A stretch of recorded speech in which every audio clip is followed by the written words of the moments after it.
Hi, everyone. This is Bill Huizenga giving you a call here on a Saturday afternoon. And I'm going to be repeating a couple of things here because we have tens of thousands of phone calls that are going out. We did this yesterday where we had a more senior-focused telephone town hall. We had thousands of people that joined us. We even had a couple of casework issues come up that we have already started on helping. We hit a number of issues and questions, some online, some in person on the phone, and others from letters that we have received in the mail and at the offices. Now there was a story out, some of you may have seen an AP story about the town hall. We actually had a correction in there. The reporter had said that these were somehow pre-selected letters. They actually were organic letters that we had gotten over the last couple of days. That I was reading some of the questions off of them. I intend to do that again. If you would like to ask a question in person, please press *3. That's *3 will put you in the queue. We've got a group of people that are working today to help facilitate that. So *3 if you have a question. *6 if you would like to join the Huizenga Huddle, a distribution of that. The Huizenga Huddle is not a political document. It's approved by House Franking. It is an update, a weekly update as to what is going on, or we try to do it weekly, right around there. And so you won't get asked for money, you won't have a link, you won't be put on a fundraising list. None of that stuff happens. This is just information about what is happening in Washington. So that's a *6. And we will have a poll question a little later on regarding Social Security. So please stay tuned to that. Again, this is Bill Huizenga on a Saturday afternoon where this is our second town hall that we are doing this weekend, and glad that we could have thousands of people join us yesterday. We anticipate that we actually have a larger dial even going out today because yesterday was a little more of a senior focus, but we anticipate a number of the same things that are going to be discussed or were discussed yesterday, we will probably end up discussing today as well. So, and again, for those of you joining, and I'm just repeating myself because we have literally hundreds of people that are getting added every few seconds to this. So this is Bill Huizenga, second telephone town hall. If you have a question, please dial *3 if you would like to ask a question. I cannot guarantee that we are going to get to everyone's question. We won't be able to because we'll have more questions or individuals asking questions than we will have time to hit. However, what we try to do is take those themes, those larger themes that are representative of what people are saying and asking. So, for example, many of the letters that we have been receiving have sometimes, quite honestly, sometimes the exactly worded question, but sometimes it's just the same sentiment. It could be on Social Security, could be on tariffs, could be on DOGE, could be on a number of things. So we're going to be trying to hit all of those, and I'm going to be also doing a sample of some of those. And I know for some of you on the call, you might be surprised that they are not all negative. We actually have some positives as well. And I want to say thanks to Nancy and Kathy and Mary from Douglas. We're going to be taking a few of those samples. In fact, I'm going to start with Mary from Douglas. She had sent in a number of questions, some of it about tariffs, and I suspect that we're going to be getting to that. But there's one in particular I wanted to hit because I know that this will be a pretty consistent theme. She says, I'm 64 and would like to collect the Social Security that I've invested into for 45 years, especially since I'm self-employed, 13 to 15% of my income. And what she means by that, for those of you that aren't self-employed, I have been self-employed actually myself, is typically your employer pays one half or roughly half of your Social Security, and the other half comes out of your paycheck. When you are self-employed, both of those get married up, and you pay all of it into the Social Security Trust Fund, and that income comes off of all out of you as a self-employed person. Mary continues, Trump's attempt to gut the agency's senior members will impact whether payments are made. My husband is collecting. Can you assure seniors you won't touch or gut Social Security or Medicare? So, Mary, obviously you've got a perspective that you're coming from, and that's based on some of the other questions that you have listed out. You declare that it will impact whether payments are made. Couple of things. First and foremost, the budget reconciliation bill that we had passed in the House of Representatives last week does not and cannot touch anything on Social Security because there's something, not to get into all the archaic detail, but the U.S. Senate has something called the Byrd Rule, named after Robert C. Byrd, that you can only do a reconciliation bill when it comes to spending, not policy. So if it's a policy change, it will get washed out of any of the bills. And so Social Security is not part of anything that we have voted on or discussed. Mary, you assert that there's a gutting of agencies, and I know a number of folks, both online and in other letters, have tried to say that is Elon Musk going in and firing people. That isn't the case either. The simple fact is that agency heads, and I've talked to a number of them. I've talked to Sean Duffy at Department of Transportation, Lee Zeldin at the EPA. I've served with Kristi Noem. I've served with a number of other people that are cabinet members, and they are the ones that will be and have to make any decisions on the employee level. So that's what's going to be happening. Now, at the end of the day, President Trump has said that he will not cut or touch Social Security or Medicare. That was a pledge he made. That's a pledge that Joe Biden had made. Somebody yesterday was making the comment of, how are you going to balance the budget this year without doing some of those things? Well, first and foremost, we're not going to be balancing the budget this year. In fact, there is no plan that has ever been put out. And yesterday I used this example of Ron Paul, Senator Rand Paul's dad, who was in the House of Representatives. There was no bigger budget hawk that was ever served in the modern era than Ron Paul. Ron Paul had a plan for budget for balance, I should say, that took 3 years for that to happen. We are not going to be in balance in 1 year by any stretch of the imagination. This is going to be a multi-year effort, and we, however, are out of control on our spending. $36 trillion in debt has brought us interest on that debt to exceed everything that we're spending on the Defense Department.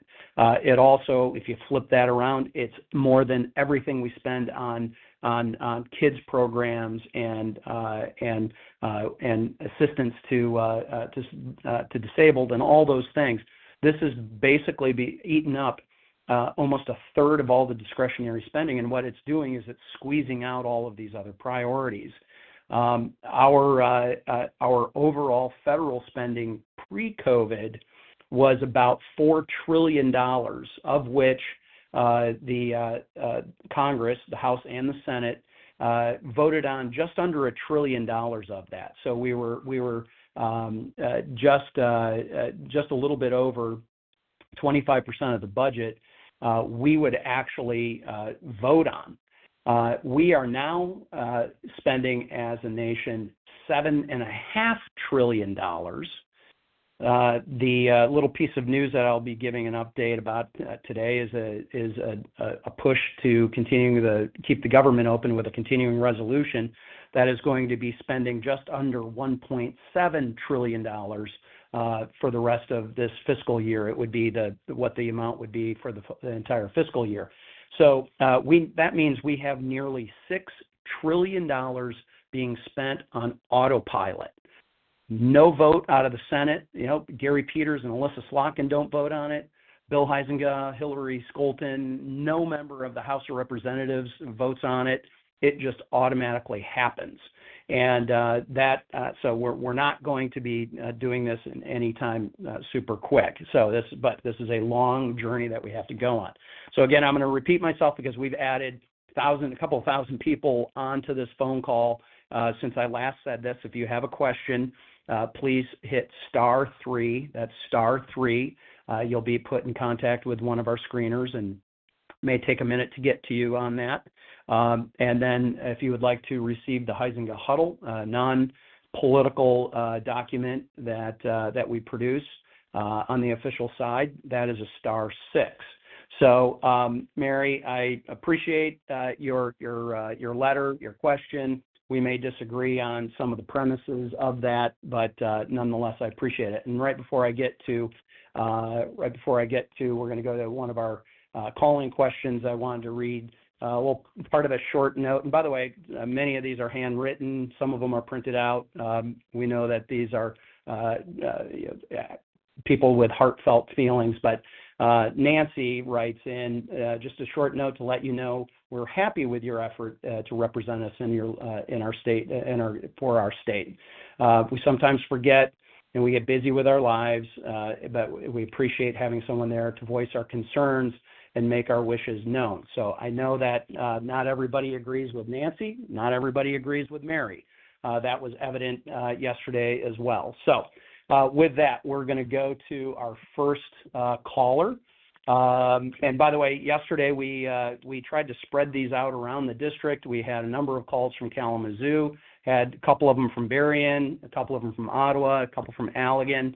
We're going to try and do that again. So we're going to go to Sarah in Kalamazoo, who is going to ask about, I think, the VA suicide line. So, Sarah, if you're there, please ask your question.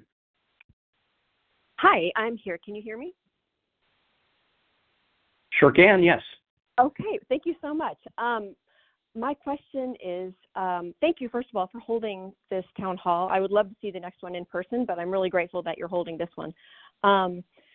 I'm really concerned about the Department for Veterans Affairs and the number of cuts that have already been made to the staff there. And I'd love for you to stand up to DOJ and Elon Musk and speak out against any more cuts to our veteran services, especially the Veterans Suicide Hotline, which apparently has been destaffed a number of times. Can you stand up to DOJ and speak out against the cuts? Well, so first, Sarah, let's address the premise of this. And I'm looking at a quote from Doug Collins, who is the Secretary of the VA, who said on February 20, quote, "We did not lay off any veteran crisis lines responders, assuring that those answering the crisis calls remain in place to support veterans in needs." And then on March 7, the Department of Veterans Affairs is granting its Veterans Crisis Line employees a full exemption in its return to office requirements. In other words, if they are working remotely, they can actually continue to work remotely. And then the VA positions ultimately are considered mission critical, including the crisis line, among other roles, and I fully support that. The VA is continuing to hire more than 300,000 mission critical positions that are exempt from the federal hiring freeze. And I think that's part of it. What we need to go in is look to make sure that what is being trimmed back makes sense. That's part of the problem, frankly, Sarah, that we have had with not being able to do the appropriations process properly. It has been a huge frustration for me that we have just continued to do these continuing resolutions, meaning once funding is set, we're just going to take last year's funding and fund it, and there's no way of weeding the garden, so to speak. There's no way of saying, hey, this is working, this is not. But specifically on the suicide prevention, I actually introduced a bill called the Suicide Prevention and Care Enhancement Act to address specifically veteran suicide and mental health. That has been something that I have pushed on for the entire time that I've been in here. So again, Elon Musk is not hiring or firing anybody. That is left up to the department heads and the secretaries. And then there is, and yesterday I was quoted accurately in the AP story that I felt sometimes Elon had tweeted first and then thought about it secondly. And there's had to be some clarification. President Trump has clarified that as well. And I am satisfied with that because we need to have an effort like Doge to go in and get serious about our waste, fraud, and abuse that has been happening in the federal government. That is separate from very good programs like this. And by the way, I'm the son of a disabled World War II veteran, so I am very familiar with VA and what it has and hasn't done. So we're going to stay kind of down in that southeast corner of the district in Battle Creek. And we're going to go to Stephen, and I think he's got a question about Ukraine. Stephen, go ahead. Yes, I'm very concerned about what's happening to our ally, Ukraine. I think that we owe it to their democracy to remain an ally and to not cut off funding. I want to know what Congress is going to do to counter what our president is proposing. It's frankly an embarrassment. Stephen, can I ask you a question? Yes. Yeah, okay. So specifically, what do you believe is the embarrassment? That he's trying to force Ukraine and Russia to the negotiating table, or that he's saying we're not going to put additional money? I mean, we've done about $300 billion in aid, which actually outstrips what the Europeans have done. So I'm curious if you could just narrow down exactly what you think ought to be happening. Should we just continue to do tens of billions of dollars in supplemental funding like has been voted on previously? Or what are you looking for? I think you're not answering my question, sir. I think that no, I'm you're asking not answering you my what question. exactly your No, I objective asked is. you first. I ask you first. What is Congress going to do to make sure that we don't abandon our ally, that we don't side with Russia, that we make sure that they still get a program set up where they can not be at the risk of further invasion by Russia, that we give them assurances and that we are not letting our allies down. Okay, so you hadn't answered my question of what exactly your goal was, but I think you got closer to it on that. So let me lay out a couple of things. First and foremost, Russia invaded Crimea during the Obama administration. Nothing was done on that on his watch. When President Trump came in, their expansion stopped. When he left office under Joe Biden, suddenly the invasion happened again. Joe Biden's words were, it was a, quote, minor incursion. I, from the very beginning, had asked the Biden administration and have public calls for the MiG-29s that were housed in Poland to be sold to the Ukrainians. That was denied by the Biden administration. I publicly suggested that we ought to be sending Javelins, the anti-tank missiles. That, too, was denied by the Biden administration until, frankly, sir, it was too late. And where we have been going, we've had general assistance that has continued, but then we've had these large supplemental bills. I have voted against all of the supplemental bills because I didn't feel that Europe was stepping up in the way that it should to defend itself. We all know that they have been woefully behind in their NATO payments, other than the select countries up in the Baltics. as well as basically all of the former Soviet bloc countries like Romania, Poland, and others. Western Europe has been lacking. The new head of NATO and the head of the EU have been talking about the rearming of Europe, and frankly, it's about time. My predecessor spent 4 years in the Netherlands pounding away on the Dutch government as ambassador about them not meeting their NATO goals. I have had numerous conversations with our Canadian neighbors who are at about 1.2 to 1.4% of their spending, which is woefully underneath their obligation. And I'm assuming that, I'm hoping that people have seen the president's statement yesterday about ramping up further sanctions on Russia if they do not stop the bombing. And frankly, sir, I sit on the Financial Services Committee, which is the origin of almost all of those sanctions bills. And the Biden administration's one of their biggest lack of attention in this whole conflict, and one that I pointed out to Anthony Blinken personally in a hearing, was that they were not enforcing the sanctions on Russia, and they were allowing gas and oil to be sold. By the way, Western Europe was one of their main purchasers, and all it was doing was helping to fund the very war that we were then sending money over there to battle against. So it has been a massive contradiction throughout NATO and throughout Europe. And at the end of the day, it's time for this conflict to end.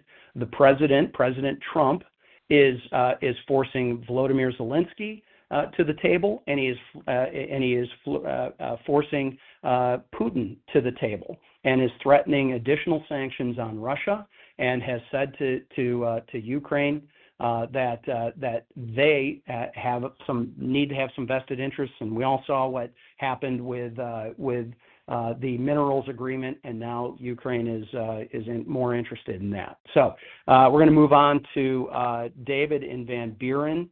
And before we do that, just a reminder, if you have a question, please press *3, and we will get you into the queue. And so, David, I think you are looking to, sorry, I have to grab my glasses, protect telehealth and Medicaid. So, David, are you there? Yes. I have a couple of questions. Number one, I read an article that Trump is signed an executive order eliminating telehealth payments under Medicare, effective, I think it was April 1st, except for like mental health.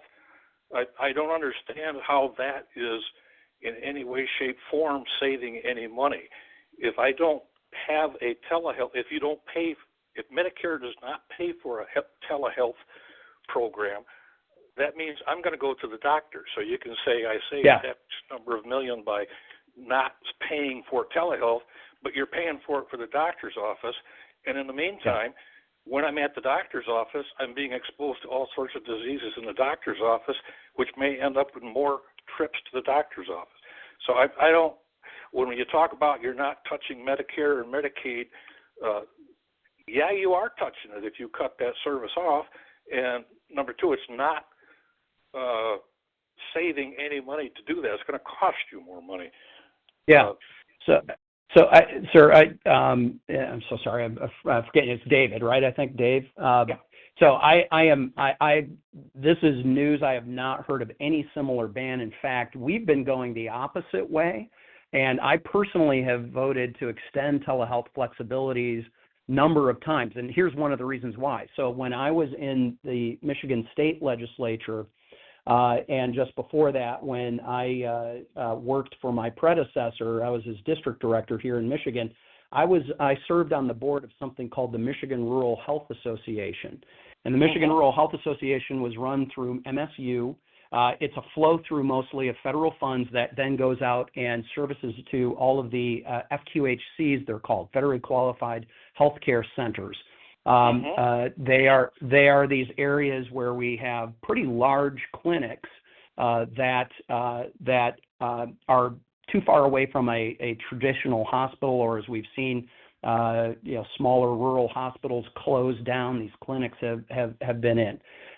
We have been expanding telehealth, and if there is one thing, there's not many positives I've found out of COVID, but if there is a positive silver lining coming out of COVID with this, is the expansion of telehealth has allowed the healthcare industry to be more efficient. And as you point out, we're seeing more home health care, whether it's end of life, certainly, but people that have chronic diseases and can't travel and those kinds of things. That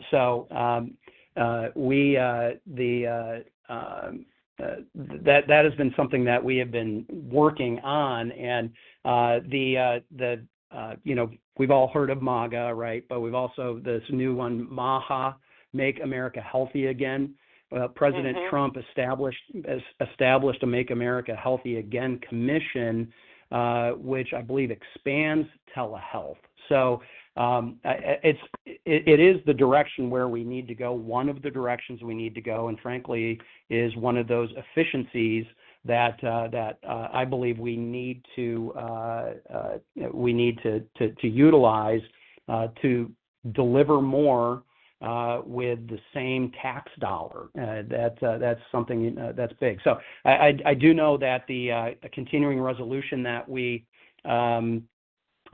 voted on, the intention from coming out of the Energy and Commerce Committee is to include certain telehealth extenders, meaning, in other words, if there's an exemption or some of those things, that would be something that would be in there. So that we'll stay tuned on that. I appreciate it.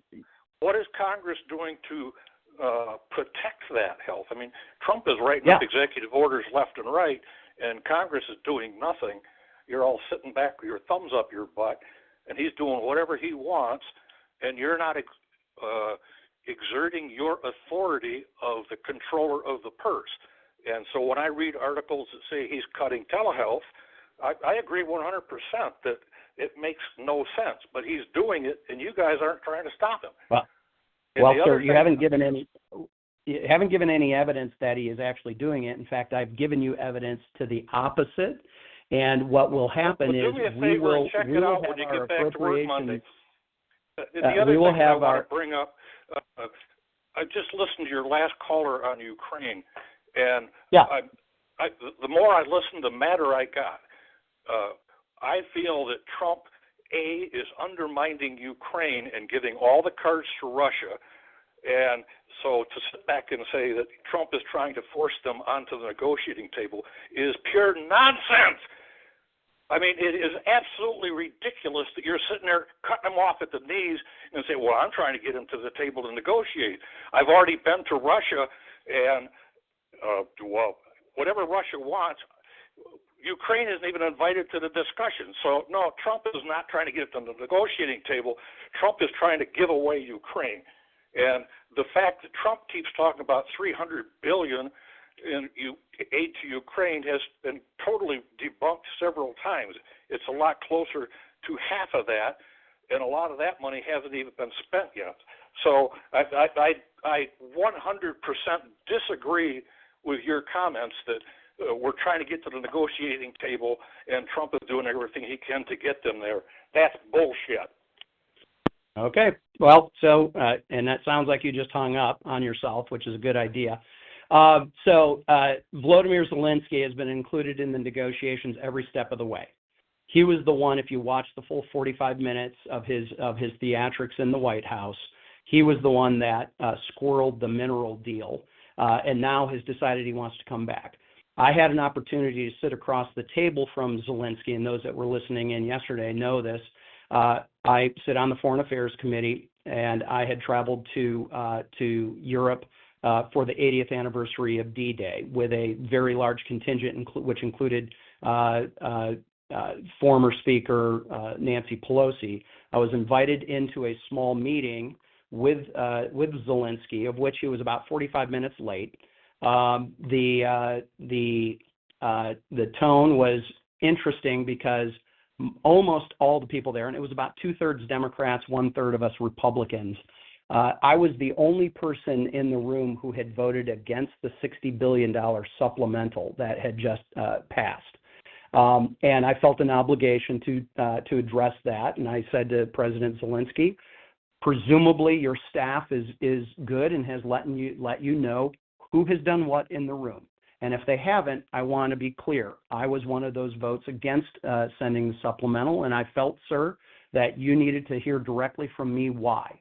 And I proceeded to tell him that we needed to have more assurances that he was battling corruption. It is widely known that Ukraine has been the most corrupt country, certainly in the Western Hemisphere and Europe and the Western world, but maybe the most corrupt in the entire world.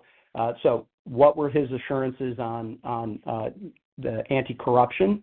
We needed audits. We needed assurances of where equipment was going and where money was going, because there has been less than crystal clear paths of where all this money has gone. In fact, in fall of 2024, the DoD report found over $1 billion in U.S. arms to Ukraine have never been accounted for. $1 billion. All right? Oversight's been limited. And at the end of the day, this war needs to end. And we're going to disagree, sir. You sound like you want to continue to fund it. You want to see additional Ukrainian and Russian lives lost. I don't want to see European lives lost. I don't want to see American lives potentially getting pulled into this. And it is enough. And unfortunately, not everybody believes that. But President Trump is leading that charge, and I believe he's going in the right direction. So appreciate the input, despite your inability to control your tongue. So John in Allegan wants to talk veteran care. So John, go ahead. Hi, Senator. Thank you for hosting this town hall, first off. I'm a disabled veteran, and I've got two questions for you. First and foremost, the VA is expected to receive 15%, up to 15% staff cuts and a major budget cut on top of that. What are you in Congress doing to guarantee that my care remains consistent at my local VA despite 15% costs or 15% budget or personnel cuts? Additionally, what are you doing to curb and stop aggressive executive oversight? And I'll give you an example. Firing several inspectors general unjustly and without proper notice. Okay. Well, first and foremost, John, I appreciate your service. Which branch did you serve in? I was in the Air Force. Air Force. Okay. I'm sorry. Are you fully disabled, or is it a partial disability? I'm at partial disability. I'm at 80%, and I use the Kalamazoo VA frequently. Okay, that was going to be one of my other questions, was because we have some in Kentwood, Battle Creek, obviously, but you go to Kalamazoo, you said? Battle Creek, sorry. Yes. Okay. So that's what I thought.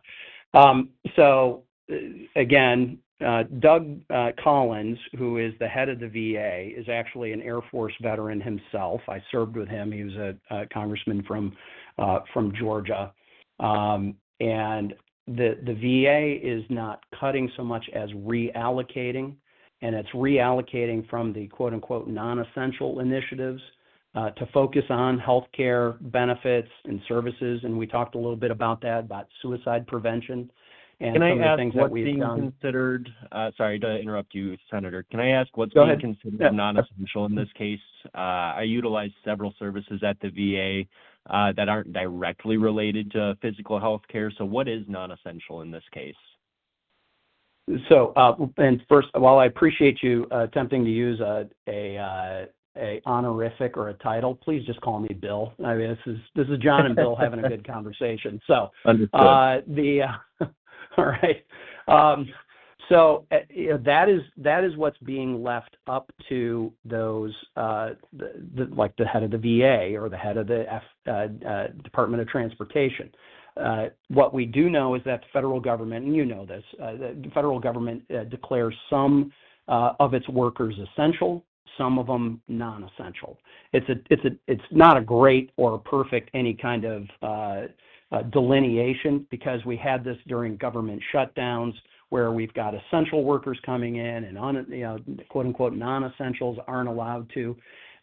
Where a lot of the focus has been in this last administration is there has been a real focus in putting money into programs regarding DEI, that diversity, equity, inclusion, having that be a focus where they are spending money on programs that's going in and trying to push that particular, I would argue, a political narrative. And the VA continues to hire for more than the 300,000 mission-critical positions that are, again, exempted from the federal hiring freeze. So there's been a freeze that's been put in place. We know that some of those probationary employees have been let go. Some of them, if they are viewed as more mission-critical, have been brought back. And when it's a provisionary, that means sometimes it's that first year or sometimes 2 years of them being there. And so, John, again, if you heard me, I'm the son of a disabled World War II veteran Right. who nearly lost his life in Italy during World War II. I've seen him access it, and I've seen the problems that he had accessing the VA. And you, if you're in there utilizing it at any kind of level, you know that there's some things that they do that are just great. And then there are some things that just drive you crazy. And I know this because for 14 years, I've been having a full-time caseworker working on VA issues. And, right. and we've got to figure out a way how we're going to improve that. And I'm committed to making sure that those critical things like your health care, both physical and mental health care, are getting funded and taken care of. What I'm less concerned about is whether we're going to be doing a study in some DEI corner of the VA that isn't really ultimately delivering you care. And more flexibility so that you have the ability. This is one of the things that I've been fighting for over a number of years, is to give guys like you the ability to go and have more flexibility, especially in more rural areas. I think you're in Allegan, so yes, you're close. You could either go to Kentwood or you could go down to Battle Creek, kind of depending on what you need. But you get up north, and not everybody's got that option, right? But they have to then travel. Sometimes 3-4 hours down to Grand Rapids to be able to get their care, when they could go, if they had the ability to have more flexibility with their TRICARE or with one of the other programs coming out of the VA, they'd have the ability to go see a doctor locally up in Traverse City or something like that. So that's my assurance to you, John, is that I'm very cognizant of where that aid needs to go, and it needs to go to guys like you who deserve care. So appreciate the call very much, and appreciate your service, and blessings to you on that. We're going to go to Jennifer in Kalamazoo. I think Jennifer is looking to discuss USAID. Hello? Go ahead, Jennifer, are you there? Yep, go ahead. On the local news this morning, there was conversation about local food pantry programs not getting their funding through USAID. And I have great concerns about that. Here in Kalamazoo, Kalamazoo Loaves and Fishes provides wonderful services to very needy people. What is being done to reinstate those monies? Yep. Well, appreciate it, Jennifer. But USAID actually is not a domestic food program. That's run through the State Department, and it's a foreign aid program that has been. And if they have moved into any kind of domestic, and I know there have been some advocacies, mostly surrounding, again, DEI, There's been some advocacy things that have been utilized here in the United States, which they're not supposed to do. I mean, the USAID is literally intended for foreign governments, foreign situations. So we see this with Food for Peace program. We see this for other programs throughout Africa, for example, or in Latin America. This is delivering vaccines that might be in different places. This is not intended for a food bank in Kalamazoo or anywhere else.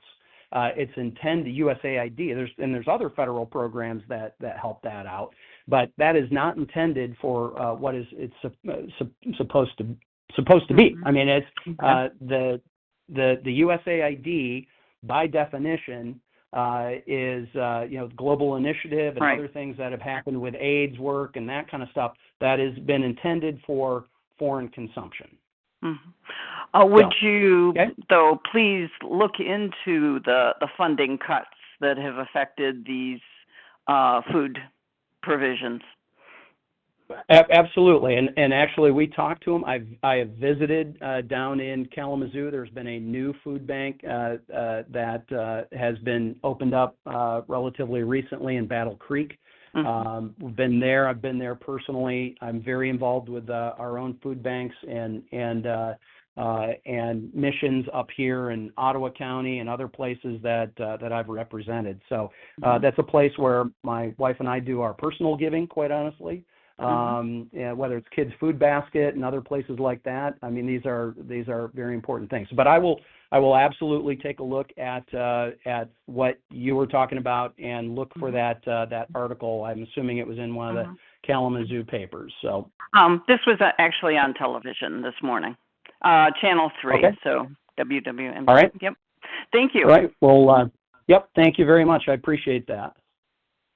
Okay, I think we've got one online here as well, and do want to remind everybody about if you have a question, it's *3 if you have a question, or *6 if you would like to join the Huizenga Huddle and get a pretty regular note from us and a little bit of news on that. We are going to be doing a poll question here shortly.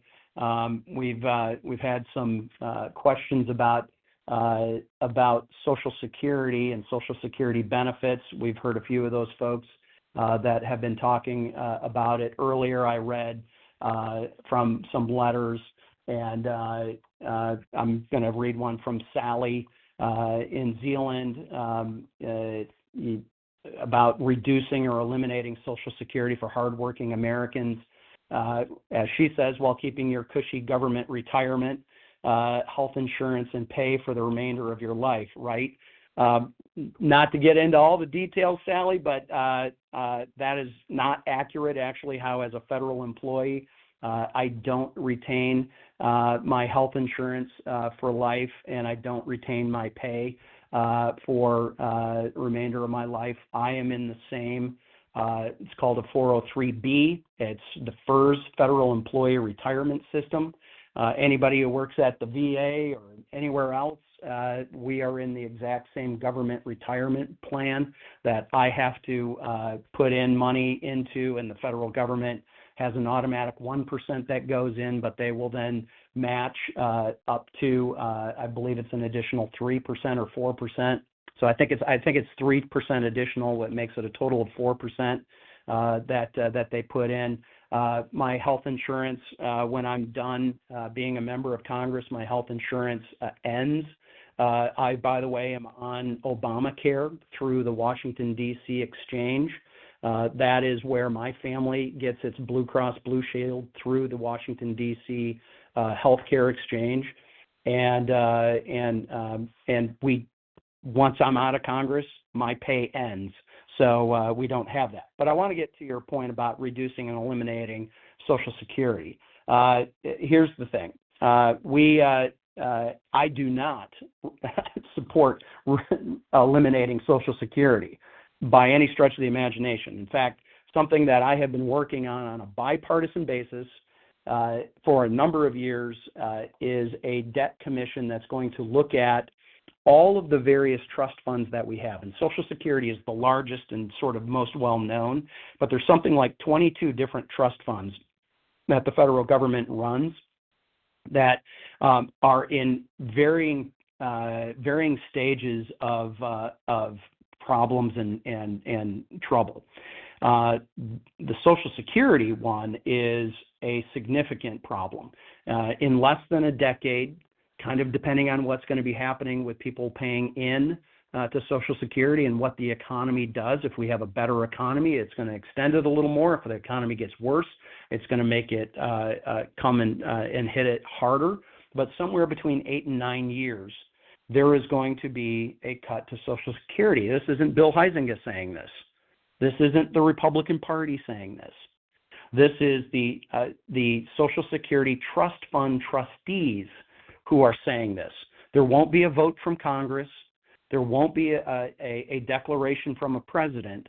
It will simply happen that somewhere around a 21% cut to all Social Security benefits. It'll be a mandatory cut. Medicare Part A will be depleted by 2036, resulting in an 11% cut if we don't do anything. The Social Security becomes insolvent in 2033. All right, so these are impending things that are coming at us. The bipartisan group that we have, it's called the Bipartisan Fiscal Forum. Yes, we chose BFF as the initials very intentionally. I'm the Republican co-chair. A guy named Scott Peters out of California is the Democrat co-chair. We've got liberals, we've got conservatives, we've got moderates. There's a lot of people across the board in both the House and the Senate that are a part of this. On the Senate side, we are working with partners like Angus King, John Curtis, who's a new member, but Peter Welch from Vermont has been a part of this. We've had very conservative people. Ted Cruz and James Langford and Jim Banks out of Indiana have been a part of this, and we've got the same mix on the House side as well. We passed a bill out of the Budget Committee this last Congress, so we have to reintroduce it and move ahead with it again, but we passed it out of committee. Unfortunately, and I'm not saying anything behind anybody's back, this is all stuff that was talked about into a microphone. Brendan Doyle, who is the ranking member, the Democrat head of the Budget Committee, literally said, well, we've got 9 years before we have a problem. This was last year when he said this. We've got 9 years before we have a problem. Why are we worrying about this now? You know, Ronald Reagan and Tip O'Neill solved Social Security at the 11th hour. That's what's going to happen again. We're wasting our time. AARP came out opposed to having any kind of conversation or a commission that is going to examine this. This commission would give Congress, the House and the Senate, an up or down vote on a set of recommendations that it's making. It's not something that is just going to happen without congressional input. It is bipartisan, bicameral, and that is something that we need to do. Now, the poll question that we're going to take, and we're a little later than what I had been planning on, so hopefully we got a good group of people yet. The poll question is do you support President Trump's proposal to end taxation of Social Security benefits? We've heard from a number of you that are concerned about protecting your benefits and making sure that they're maintained. President Trump has talked about ending the taxation of Social Security benefits. So here's the poll question. If you support ending the taxation of Social Security benefits, please press 1 for yes. If no, you don't support President Trump's proposal to end taxation of Social Security benefits, press 2 for no. All right. So again, do you support the ending of taxing of Social Security benefits? Press 1 for yes. And if you want to continue to tax Social Security benefits, press 2 for no. So we're going to let that populate here a second. Again, just appreciated that what has been expressed so far. So we're going to go to Holly in Calhoun County. I think has a question about the Great Lakes. So Holly, are you there with us? Yes, I am. Hi, Bill. How are you? Okay. We're doing well, Good. thank you, and appreciate you joining us. So go ahead with your question. Well, I appreciate the call. Protecting the Great Lakes is something that's been worked on for years with the invasive species, which we already have some, but the carp that are in Chicago that they've held back, with all the cuts in their, I can't believe that there won't be cuts to the environment because Mr. Trump doesn't seem to believe in climate change. What are you personally doing to ensure that the Great Lakes are protected? Because it is a big financial thing for the states that are surrounded by them. Yep, wholeheartedly agree, Holly. And bear with me a second. I'm going to kind of run through a couple of the things that I am doing, and then I'm going to give you a story specifically about the GLRI. Okay. And that's the Great Lakes Restoration Initiative.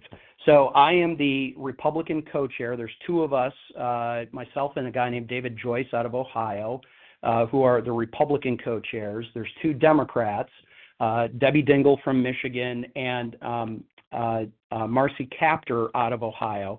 The joke that, and I've said this in front of Marcy, and she's laughed and agreed, Marcy and I would struggle to agree that today is Saturday. We just have very, very different political philosophies and views on things.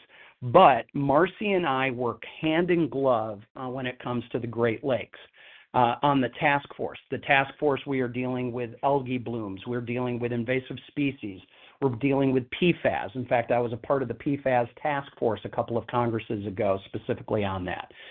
We do a lot of work on the Great Lakes, and as I always say, it's because we can protect and utilize both the ecology and the economy of the Great Lakes.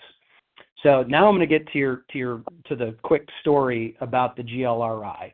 So this was created during the Obama administration. It was initially I think it was a $250 or maybe $300 million program.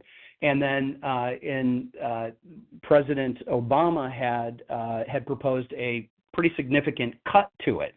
A group of us, the task force folks, got together and we said, we need to go and rectify this. Now, the Republicans were in the majority at the time with the House of Representatives, but my Democrat colleagues were working with the White House.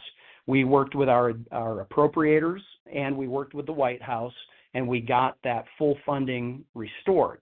Okay, so President Trump comes in, and he had the head of the Office of Management and Budget was a guy that I knew, who said to me, and at the time it was $300 million for the GLRI. He said, "Hey, Bill, sorry, but we're going to eliminate that." And I said, "Well, I hate to tell you, no, you're not."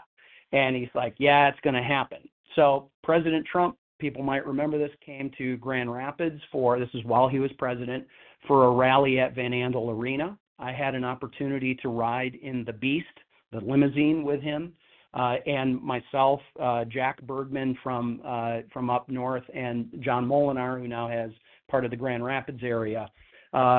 Jack Bergman's goal was to talk about the Sioux locks and the importance of making sure that the funding continued there. John Molinar had a different issue that he was hitting on, and I was hitting on the Great Lakes Restoration Initiative. That in between the ride from the airport to Van Andel Arena, we had convinced him that he needed to restore the $300 million to the GLRI. We then sat down with his speechwriter who inserted it into his speech, and then he got such a great response when he made the announcement that he was going to restore the $300 million that he actually upped it on stage by $50 million and actually followed through on the pledge. So I've talked to the president actually a number of times about specifically the GLRI. We have now moved that funding up to $450 million for the year, and we're shooting for $500 million reauthorization for 5 years. And we've asked OMB to fully fund the GLRI in the president's budget. So I think there's probably less conflict there than what you might suspect there is when it comes to the Great Lakes. And look, we all know here in the Great Lakes, you drive a couple of hours virtually any direction, no matter where you are in the state, and you're going to be hitting a Great Lake. And I think we've gotten through to the president on that. So thank you very much for that call, Holly. And I think we are going to be hitting. We got some time yet to get a couple more in. Terry from Wayland. Terry, go ahead. I think you had a question on Social Security. And again, that poll is still open. If you support President Trump's proposal to end taxing of Social Security benefits, please press 1 for yes. Or if you don't agree and you want to continue taxing of Social Security benefits, press 2 for no. So Terry, are you with us? Yes, I am. Thanks for taking my call. You got it. Go ahead. Yeah, so I always hear all this talk, and I'm starting to get toward that age for Social Security and stuff. And I always hear the talk about making cuts and raising the age of retirement and such. And I was wondering, have you guys ever put together like an idea? Like FICA cap this year, I think is like 184, and like 90% of the people in the United States will never even know what that is. And have you ever thought of like doing like a graduated FICA return, like for after $1 million or $750,000, and then increase it all the way up to like a certain percentage? Because people like Elon Musk and Bezos will never use Social Security forever in the rest of their life. Yep. And to help, instead of looking at these options of raising the age of retirement, some of these other options I think would be really good to look at. I mean, just to help the benefit of the country. Yep. No, I appreciate that. And actually, we talked a fair amount about this yesterday on the more, again, senior-focused town hall that we did. You're hitting on a number of things that have been discussed, Terry. Some of that, as you point out, that magic number is like somehow oddly isn't hit by most people, but when you do, the name I always bring up is Warren Buffett. Warren Buffett doesn't know whether he gets a Social Security check or not, right? Because that's what he carries around and bets on his pinochle games.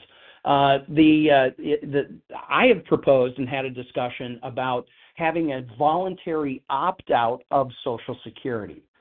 Check the box. Say, hey, you know what? I'm doing fine. I don't need it right now. Interestingly enough, AARP has fought me on this concept. I've even suggested having it be an annual opt-out so that you could always say, hey, I won the lottery and I blew all my winnings and now I need my Social Security back, right?